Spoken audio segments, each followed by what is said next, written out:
Welcome to the podcast to preserve, protect, and defend the soul of America. I'm Alex. And I'm Sam. The topic we shall discuss in today's show, Capes and Crusaders, American comic book culture, and the superhero as national mythology. And we're really embarking on an incredibly deep hour-plus exploration today. Oh, absolutely. We're going to trace the American superhero from its roots as this, cheap, disposable, Depression-era entertainment all the way to its current status as a massive global mythological and economic juggernaut. It really is a deep dive into the very subtitle of the source material we're looking at today, which is From the Depression to the Dominion of the MCU. Right. So to really grasp the sheer staggering scale of what we are exploring, I want you to picture a highly specific date.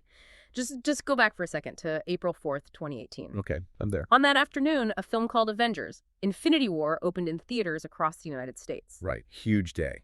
But it didn't just open there. It opened simultaneously in 50 additional countries. Wow, 50. Yeah, 50. You had children in Mumbai, teenagers in São Paulo, families in Seoul, college students in Lagos, all sitting in the dark at the exact same moment. That is just wild to think about. Right. They were all watching the exact same story about a purple god named Thanos trying to collect magical stones, opposed by a coalition of costumed American heroes. Yeah. They laughed at the same jokes, they wept at the same tragedies, and they emerged into the same dazzled afternoon. Which is completely unprecedented when you stop and think about the actual mechanics of human storytelling. Yeah. I mean, no mythology in human history has ever achieved this kind of instantaneous, simultaneous global distribution. Exactly. Not a single one. Think about the ancient Greeks. Their mythology took centuries of military expansion, trade, philosophical diffusion just to conquer the Mediterranean basin. Yeah, it was a massive slow grind. And Christianity took 2 millennia to spread across the continents. The Norse myths, they stayed largely frozen in Scandinavia until the 19th century. Right, they were super regional. And yet, this uniquely American invention attaining genuine mythological status across completely different cultures, languages, political systems, it accomplished all of this in less than 90 years. It's mind-blowing. So the core question driving our conversation today is this. How did an idea born in a grim 1930s Rust Belt city completely conquer the globe? Like, how did the private, scribbled dream of a couple of teenagers become a public, shared myth for the entire planet? Well, to answer that, we really have to look at the soil in which this myth was planted. Because myths don't just, appear out of a vacuum. No, they definitely don't. They're survival mechanisms. I mean, the ancient Greeks created gods who embodied the terrifying, arbitrary, violent nature of the sea because they were a maritime civilization navigating the Mediterranean. Sure, they needed a way to process that danger. Exactly. And the Norse myths fixated on inevitable doom, this whole concept of Ragnarok. Yeah. Because they lived in a brutal, unforgiving climate at the very edge of the habitable world. Right. So what exact conditions produced the American superhero? We have to go back to the Great Depression. We're talking 1929 to 1933. And we really need to linger on what that era felt like for you listening, because it is almost impossible to overstate the trauma of those years. Yeah, it wasn't just a bad quarter for the stock market. No, not at all. We aren't just talking about a recession. The unemployment rate hit 24%. God, 24%. Industrial production was slashed by almost half. But the real devastation, the thing that really broke people, was the banking collapse. Oh, absolutely. Thousands of banks literally shut their doors. Imagine being a family in 1932. You worked hard, you saved your money, you did absolutely nothing wrong. And then one Tuesday, you walk down to your local bank and the doors are padlocked. And it's just gone. Your life savings are just gone, evaporated into thin air. And while the cities are collapsing, you also have the ecological catastrophe of the Dust Bowl on the Great Plains. Oh, right, yeah. You have massive dust storms suffocating cattle and blotting out the sun, which triggered this massive internal refugee crisis. Which is horrifying. If you've read The Grapes of Wrath, you know the imagery. You had families strapping whatever they owned to jalopies, heading west, and ending up living in shanty towns made of scrap metal and cardboard. Which they bitterly named Hoovervilles after the president they blamed for their misery. Exactly. So the psychological injury to the country here wasn't just the crushing poverty, though that was awful. It was absolute powerlessness. Yeah, that complete loss of agency. The foundational American myth, The promise of the self-made man, the idea that hard work guarantees inexhaustible opportunity, it had been catastrophically shattered. People realized the game was rigged. They did. The powerful could prey on the weak with total impunity, and there was no one coming to help. Right. So you have this entire nation suffering from this profound helplessness. Corrupt local officials are shaking down small businesses. Banks are foreclosing on ancestral farms that have been in families for generations. It's just a constant barrage of defeat. Exactly. What the American public dreamed of with the absolute visceral urgency of genuine starvation was someone who could not be bought. Yes. Someone who could not be intimidated. Someone who couldn't be shot or threatened or evicted and who would reliably, physically make things right. Which brings us to a working-class neighborhood in Cleveland, Ohio. You have two Jewish teenagers, Jerry Siegel and Joe Shuster. Right. They are lying awake in the dark, imagining exactly that kind of unstoppable protector. And in 1938, Superman debuts in Action Comics #1. It's an incredible moment. It is. But the heartbreaking, tragic irony of this origin is that Siegel and Shuster sold the total rights to this character for a single check of $130. It hurts just to hear that number. It really does. It remains one of the most notorious business transactions in modern history, handing over a property that would eventually generate billions of dollars. But let's look at what they actually created, because the deep cultural coding of Superman is incredibly profound. Think about his origin. A child sent away from a doomed, dying world by a father who loved him. He's placed in a small vessel. He is adopted by people not his own. And he grows up with a secret identity and extraordinary gifts to save his people. It's the story of Moses. Exactly. It's the story of Moses. It is a deeply Jewish cultural narrative. It's the Golem myth mixed with the Exodus. Wow. Yeah. But to me, the most fascinating part of that code isn't actually Superman. It's Clark Kent. Oh, absolutely. Clark Kent is the ultimate Jewish immigrant assimilation strategy. Yes, exactly. Think about what Clark Kent represents. He's a mild-mannered, bespectacled reporter. He actively lets people push him around. Right. He hunches his shoulders to look smaller. He wears a suit to blend in. It is the deliberate, calculated suppression of distinctiveness in order to survive in a society that demands conformity. That is so true. Clark Kent is the immigrant who learns to disappear. Yes. He hides his immense power and his alien heritage because mainstream American society doesn't want him to be different. Superman is who he really is when he can finally stop pretending. And just think about how that resonated. It was the dream of every marginalized immigrant family in the crowded tenements of the Lower East Side or the working-class neighborhoods of Cleveland and Brooklyn. Oh, I'm sure it was huge. The fantasy of the child who arrives completely powerless, mocked for being different, but who secretly carries gifts the native-born could never possibly match. But I want to make sure you, the listener, understand something crucial about this text. The 1938 Superman was radically different from the sanitized, rule-following Boy Scout we know today. Oh, completely different. Day and night. The original Superman was radical New Deal muscle. He didn't fight galactic warlords.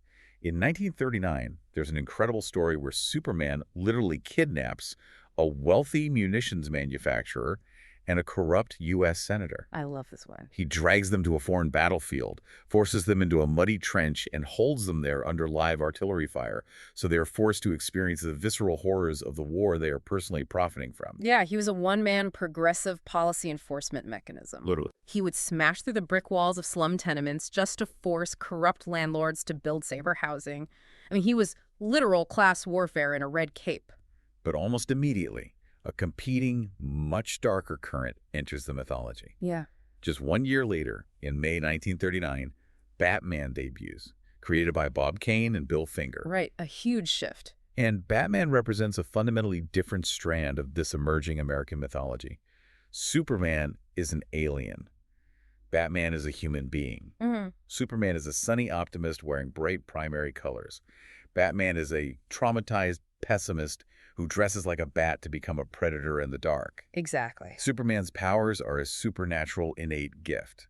But Batman's abilities, they're the product of cultivated excellence, massive inherited wealth, and sheer disciplined willpower. Right. Batman represents the purely human aspiration. The fantasy isn't that a god from the sky will mercifully rescue us. Right, no safety net. The fantasy is that an ordinary person, albeit a billionaire, with enough financial resources and relentless obsessive drive, can transcend human limitations. He trusts absolutely no institution.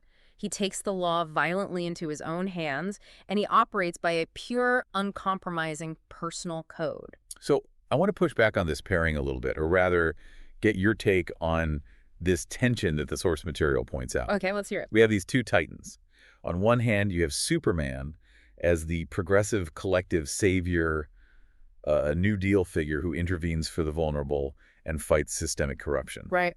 On the other hand, you have Batman as the ultimate libertarian, self-reliant vigilante who fundamentally trusts only his own wealth and his own willpower. Yeah, it's a huge contrast. Is the fact that these two have shared the absolute center stage of this mythology for 90 years proof that America basically has a split personality, like that we can't decide which political philosophy we actually prefer? You know, I don't think it's a split personality so much as it is an unresolved central tension in the national psyche. Both characters remain beloved because both fantasies speak to genuine competing needs we all feel.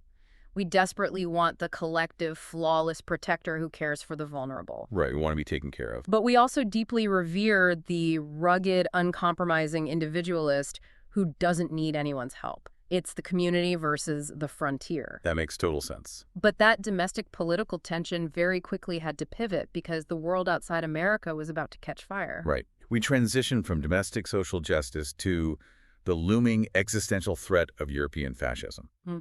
And what is staggering when you look back at the history is that American comic books went to war long before the American government did. They absolutely did.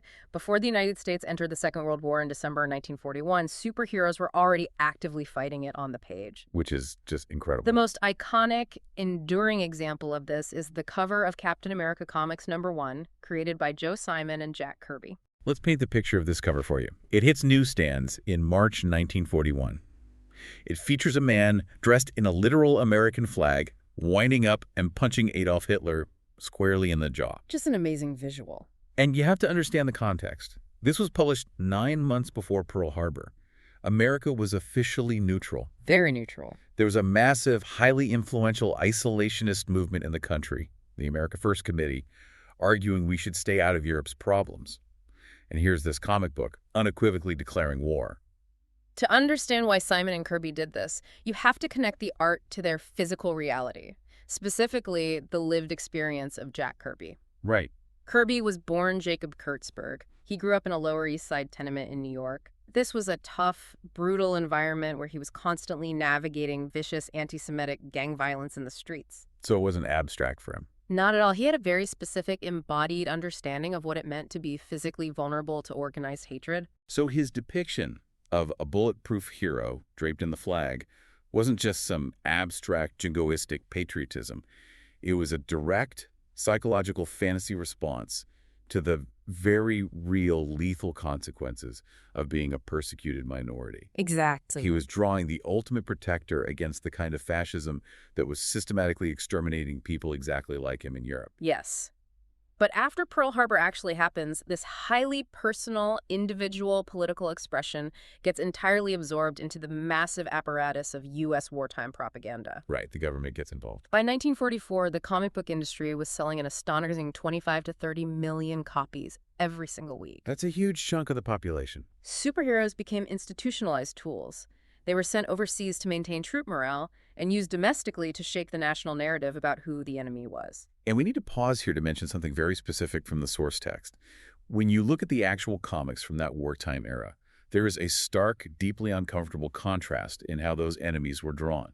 Yeah, we have to look at this neutrally and impartially based on what the text says. Exactly. We are just impartially reporting on how the source material breaks down this visual language, which was completely bifurcated based on the deeply ingrained racial hierarchies of mainstream 1940s American culture. It's very jarring to look at now. The Japanese characters were depicted with severe, grotesque, racist caricatures, enormous fangs, heavily slanted eyes, bright yellow skin. They're rendered as literal monsters. Yeah. This is in sharp contrast to the framing of German characters.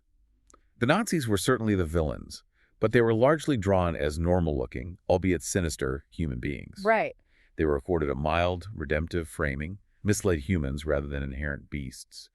And the text notes that the comic pages simply mirror the racial biases, and the different types of hatred present in the society that produced them. It's a crucial historical reality that the source explores, but there's another massive, fascinating contradiction from this era that we need to unpack.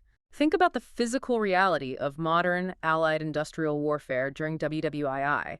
How is that war actually won? Well, it wasn't won by a single guy with a shield. Exactly. It was won by logistics, by mass production lines in Detroit, by supply chains, and by millions of anonymous soldiers acting as necessary cogs in a vast bureaucratic industrial machine. It was an industrialized meat grinder. Artillery, rationing, and anonymous death. Yes.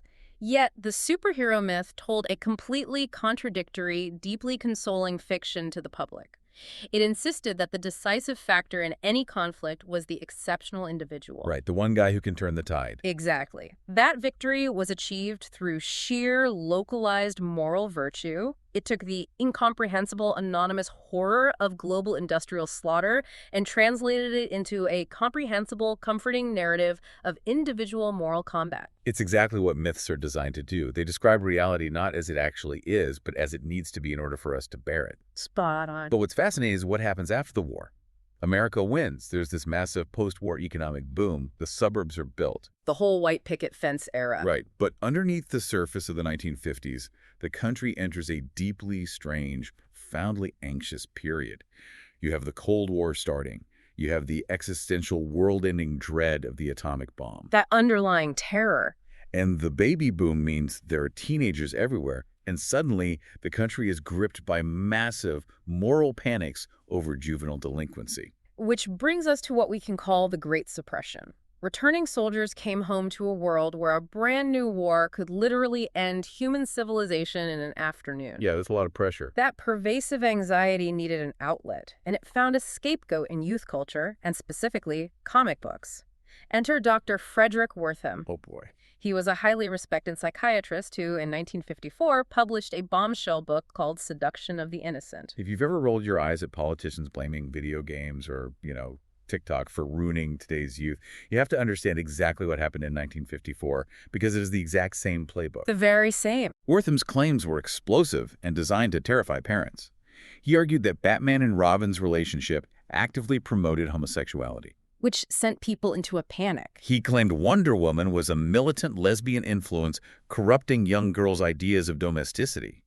He even argued that Superman was a fascist figure teaching kids to operate above democratic accountability. It caused an absolute media firestorm. Now, it's very important to note that decades later, scholars like Carol Tilley in 2012 went back into Wertham's archives and meticulously demonstrated that he had fabricated, manipulated, or heavily distorted significant portions of his clinical evidence just to fit his preconceived moral conclusions. So he just made a lot of it up. Pretty much. But at the time, in 1954, his book landed perfectly in a paranoid, hyper-vigilant political environment. Which directly led to the 1954 Kefauver Senate hearings. The United States government actually hauled comic book publishers in front of television cameras, treating them like mob bosses. It was a complete spectacle. And the most catastrophic self-inflicted wound of these hearings was the testimony of William Gaines. He was the publisher of EC Comics, which made incredibly popular, highly gruesome horror and crime stories. And Gaines sat down in that Senate chamber trying to mount an intellectual defense of artistic integrity and freedom of the press. Which sounds noble. It does, but he completely misjudged the room. A senator held up a comic cover from one of Gaines's books. It featured a man holding a bloody axe in one hand and the severed head of a woman in the other. Oh my God. The senator looked at Gaines and asked him, under oath, if he thought this cover was in good taste. And Gaines, completely tone deaf to the moment, said yes. For a horror story, it was in good taste. It just evaporated his argument in 3 seconds. The look of disgust on that senator's face was the face of mainstream America recoiling in horror. I bet. The ultimate result wasn't actually government legislation, though. The industry was so terrified of being federally regulated that they enacted something far more effective and suffocating. Extreme industry self-censorship. They created the Comics Code Authority, or the CCA. Let's talk about how this practically functioned, because it wasn't just a gentleman's agreement. The CCA was a literal office. Like a government bureau. Yeah. Publishers had to send their original art boards to this office, and if they passed, they got a physical stamp of approval on the cover. If you didn't have the stamp, newsstands just wouldn't sell your book. Wow. And the prohibitions were staggering. No vampires, no ghouls, no excessive violence. You couldn't even draw beads of sweat to make someone look too desperate. That is absurd. Good had to triumph over evil in every single story, without exception. Criminals always had to be punished. But the political implications were the most damaging part of the code. Exactly. The code explicitly mandated that police, judges, and government officials must always be depicted with the utmost respect. No questioning authority. None. You could not show institutional corruption unless it was framed as a highly rare individual anomaly that was quickly fixed.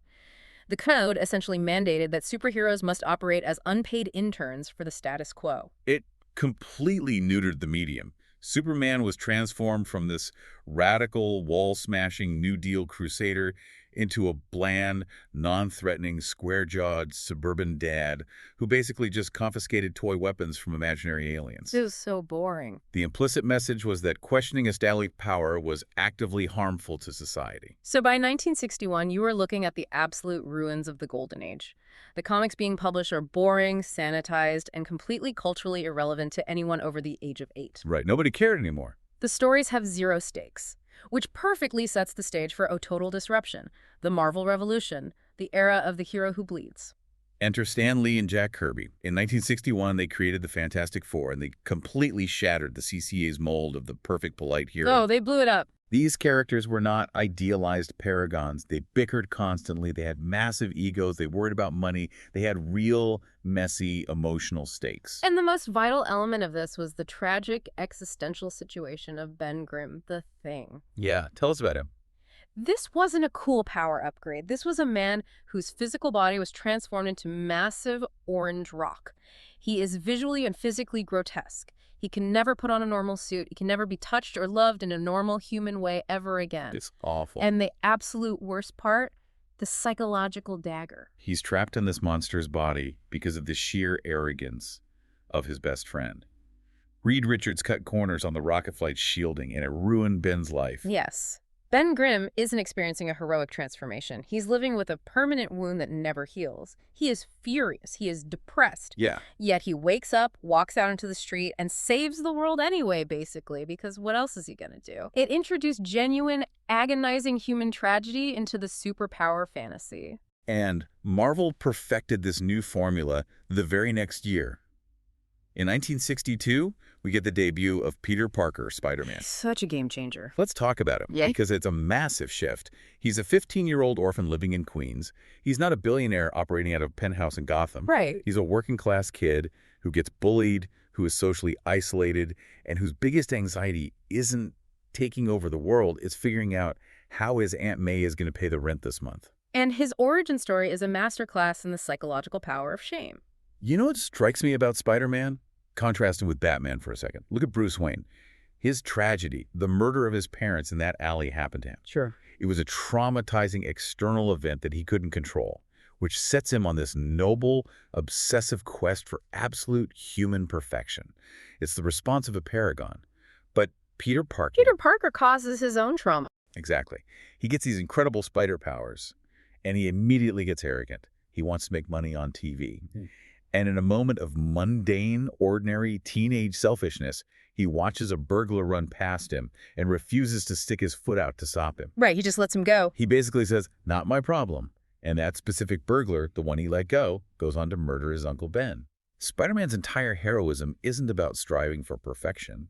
He's motivated by an unpayable debt of guilt. His tragedy is entirely his own fault. That is a phenomenal distinction. Spider-Man is a mythology of complicity. He teaches us that the moral weight of a choice not made is as heavy as any crime. So true. This resonated globally because, unlike being a billionaire ninja, making a selfish mistake that hurts someone you love is a profoundly universal human experience. Marvel kept pushing this envelope, too. In 1963, they introduced the X-Men, and this became a highly potent civil rights allegory. Oh, absolutely. You have a story about mutants, people born with a genetic X gene that gives them powers, who hit puberty and suddenly find themselves hated and feared by normal humans. They represented marginalized groups, persecuted simply for being born different. When you look closely at the X-Men, the ideological lines are drawn very clearly. You have Professor X, who runs the school. He seeks peaceful coexistence and patient integration with normal humans, representing a philosophy closely aligned with Dr. Martin Luther King Jr.'s nonviolent approach. Right. On the other side, you have Magneto. Now, Magneto's backstory is incredibly dark. He is a Jewish Holocaust survivor who watched his family get exterminated because they peacefully complied with the discriminatory state. So he's not going to make that mistake again. Exactly. So Magneto entirely rejects peaceful assimilation. He favors confrontational, preemptive action by any means necessary to protect his people, representing a philosophy often aligned with Malcolm X. Now, obviously this text notes that this metaphor is highly imperfect. We want to be clear about that. As critics have rightly pointed out, the original 1963 X-Men team consisted of 5 attractive, wealthy, white teenagers, which somewhat undercuts the literal demographics of the civil rights allegory. Yeah, it's a bit on the nose, but also misses the mark. But the emotional and moral logic of marginalized trauma resonated deeply, and because the metaphor was flexible, it allowed the X-Men comics in later decades to explore everything from the AIDS crisis in the 80s to the post-9/11 surveillance state. All of this creative ambition, all this real-world complexity, was putting massive structural pressure on the Comics Code Authority. It had break. It did. The CCA's childish rules simply couldn't contain the culture anymore. The breaking point finally arrived in 1971. The Nixon administration's Department of Health, Education, and Welfare actually reached out to Stan Lee. Wait, the government called Stan Lee? Yeah. They asked him to write a comic illustrating the real-world dangers of drug addiction for kids. So Stan Lee writes a Spider-Man story where Peter Parker's wealthy friend, Harry Osborn, becomes addicted to pills. It wasn't glorifying drugs. It showed the destructive, pathetic reality of addiction incredibly clearly. Right. But Lee sent it to the CCA, and they outright refused to give it the stamp of approval. Why? Simply because it depicted drugs at all, even negatively. Their rules were that rigid. So Stan Lee made a massive gamble. He published the issues anywhere, completely bypassing the code, printing them without the seal of approval on the cover. And what happened? The sky didn't fall. The issues sold brilliantly. It proved that the code was hopelessly out of touch with the era. Think about it. How could you possibly demand stories where institutional authority is always perfect and good always triumphs seamlessly in a culture that was actively experiencing the quagmire of the Vietnam War, massive civil rights protests, and the assassinations of major political figures? You couldn't. It was absurd. The code's tidy, sanitized moral universe had become completely absurd. Which opens the door for the total deconstruction of the superhero myth. Once the training wheels were off, creators started pushing the boundaries of what these characters meant.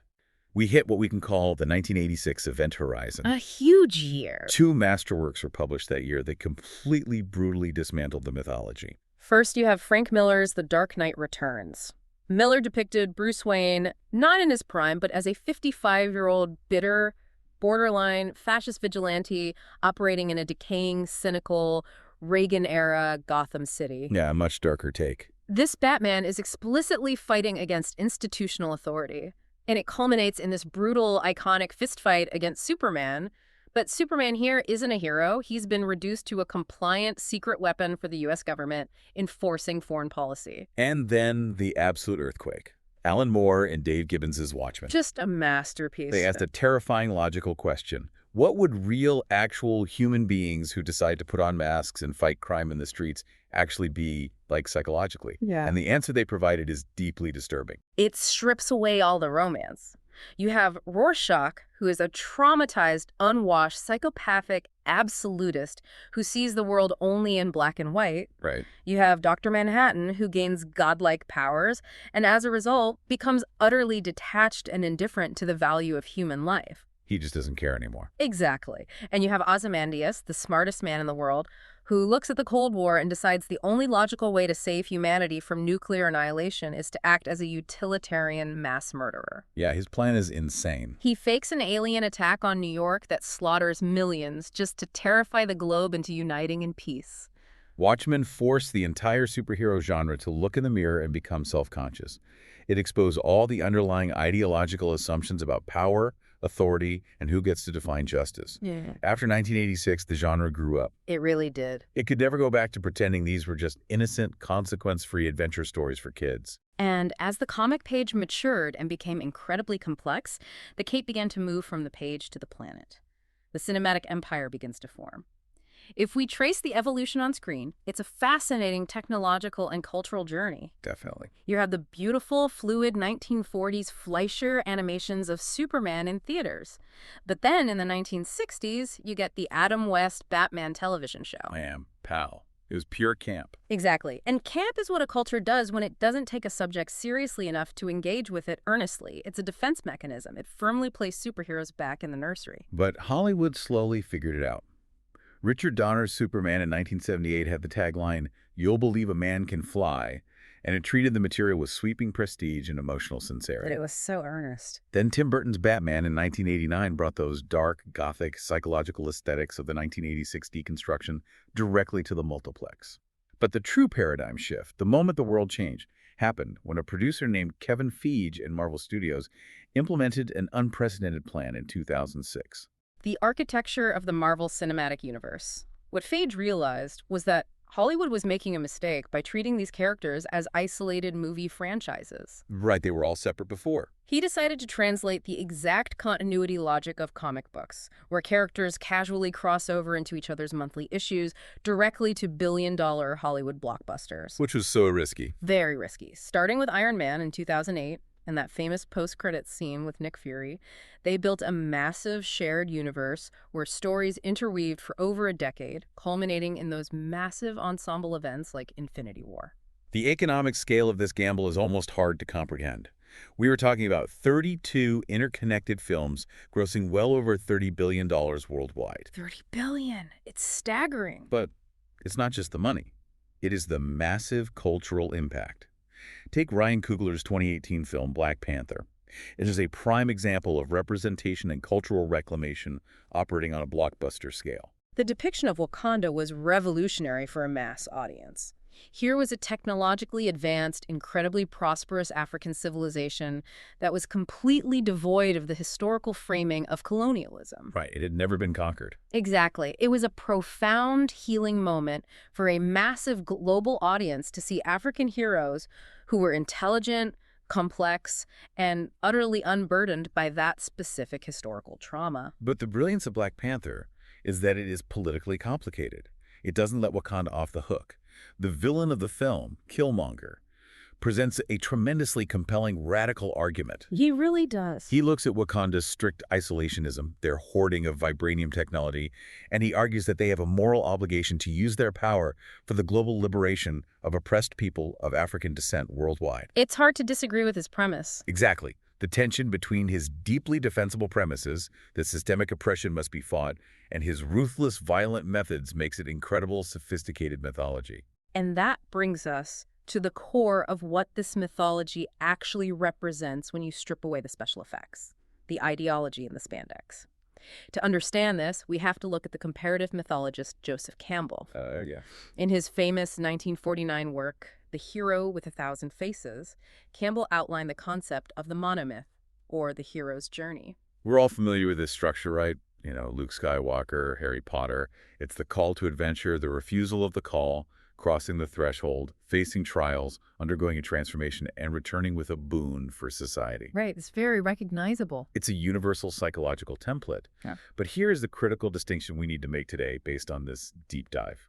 While the psychological structure of the superhero narrative might map onto Campbell's universal monomyth, the ideological structure of the superhero is uniquely, exclusively American. That's exactly right. There are three pillars of American ideology deeply embedded in the superhero myth. The first is the primacy of the individual. Okay, unpack that. In these stories, the collective institution almost never saves the day. The U.S. Army doesn't stop the alien invasion. The UN doesn't solve the crisis. The exceptional, isolated hero does. Right. That is a deeply American value, contrasting sharply with many Asian or indigenous cultures where the collective, the family, or the community is the primary unit of social organization and problem solving. The second pillar is an inherent ambivalence toward authority. It's the classic Jeffersonian ideal. Superheroes operate outside or often above the government because, in the American mindset, large institutions are inherently suspect and prone to corruption. Yeah, you can't trust the suits. Exactly. The hero retains the personal, moral judgment to defy authority when that authority is wrong. And the third pillar is redemptive violence. This traces all the way back to the frontier myth of the lone gunfighter riding into town. Like a classic Western. Exactly. It's the ingrained cultural belief that violence, when applied by the right, exceptional individual for the right, righteous cause, is not just permissible. It is actively heroic and morally cleansing. It solves the problem permanently. When you put those three pillars together, the individual, the suspicion of authority, and redemptive violence, you get what the sociologist Robert Bellah identified in 1967 as American civil religion. It's a great term for it. Superheroes function as the saints or the demigods of this American civic life. Think about Captain America, Steve Rogers. He doesn't represent America as it actually is, with all its historical flaws, its systemic inequalities, its compromises. No, not at all. He is the ultimate embodiment of America, as it desperately wishes to see itself. Immense power wedded flawlessly to absolute incorruptible virtue. Which leads to a fascinating, highly complex dynamic when this uniquely American civil religion becomes a massive global export. We return to our opening image. Simultaneous dominance. Right, the worldwide premiere. When a kid in Nigeria or South Korea or France watches an MCU film, how does this highly specific American ideology land? Well, it lands through a process of complex negotiation and localization. Other cultures take the superhero template but bend it to fit their own values. In Japan, you have the tokusatsu tradition shows like Super Sentai or Ultraman. Right. They adopted the colorful costumes and the monsters, but they heavily emphasized team dynamics, synchronization, and collective identity over the American lone wolf model. That makes sense. In India, Bollywood produced heroes like Krish, leaning heavily into pre-existing Hindu mythological traditions of divine reincarnated beings. And eventually, the MCU itself adapted by introducing characters like Mrs. Marvel, Kamala Khan, a character whose central narrative is explicitly about navigating Pakistani-American Muslim identity and family expectations. But there are also geopolitical distortions to this export. Corporate malleability often bends to global power, specifically Chinese censorship. Right, the money talks. For the release of Iron Man 3, Marvel Studios literally filmed and added government-approved propaganda scenes exclusively for the Chinese theatrical market to ensure they wouldn't be blocked from that massive box office. It shows how the supposedly pure ideology of the superhero can be easily subordinated to commercial calculation. Which raises a profound, almost haunting question for you, the listener, to consider. What happens to the global moral imagination when every child's first hero is an American corporate intellectual property? It's a heavy question. There is a real ethical cost to this cultural hegemony. We are seeing the active displacement of ancient indigenous oral traditions. Think about a Navajo child growing up today. If that child knows the entire intricate backstory of Tony Stark and the Avengers, but has never heard the traditional stories of the Navajo hero twins, something irreplaceable is being diluted. It's being overwritten. An entire cosmology of American values, individualism, redemptive violence, technological solutionism, is exported and internalized before a child even has the conceptual apparatus to question it. It's the darkness hidden inside the cape.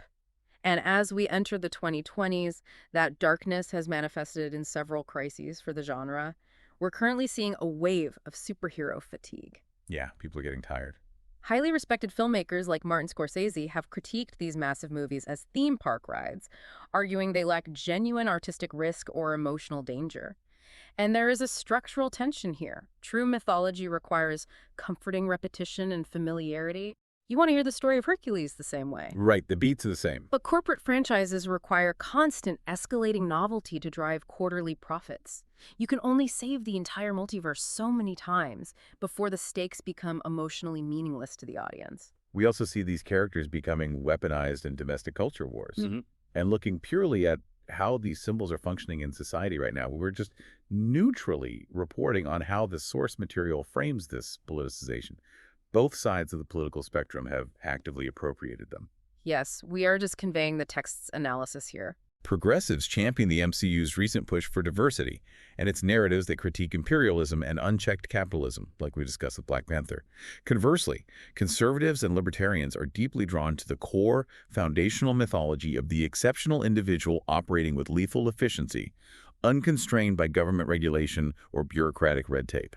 A stark, very real example of this appropriation is the Punisher skull logo.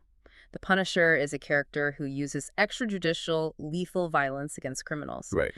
Over the last decade, that specific skull symbol was widely adopted by police officers, military personnel, and various far-right militia groups.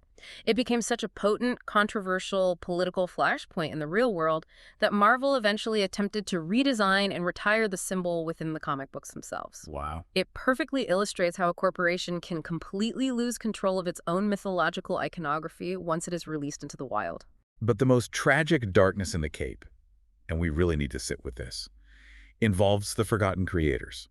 We've talked about the $30 billion. We talked about the global dominance and the theme parks. Right. That entire towering empire was built on the backs of working-class Jewish men. Jerry Siegel, Joe Shuster, Jack Kirby, Bill Finger. They were subjected to brutal, exploitative work-for-hire contracts. So sad. Many of them died in near poverty, spending their final declining years just fighting for basic legal credit or begging for the return of their original penciled artwork, while the massive corporations that owned their creations enriched themselves endlessly. It is a profound, almost sickening ethical paradox.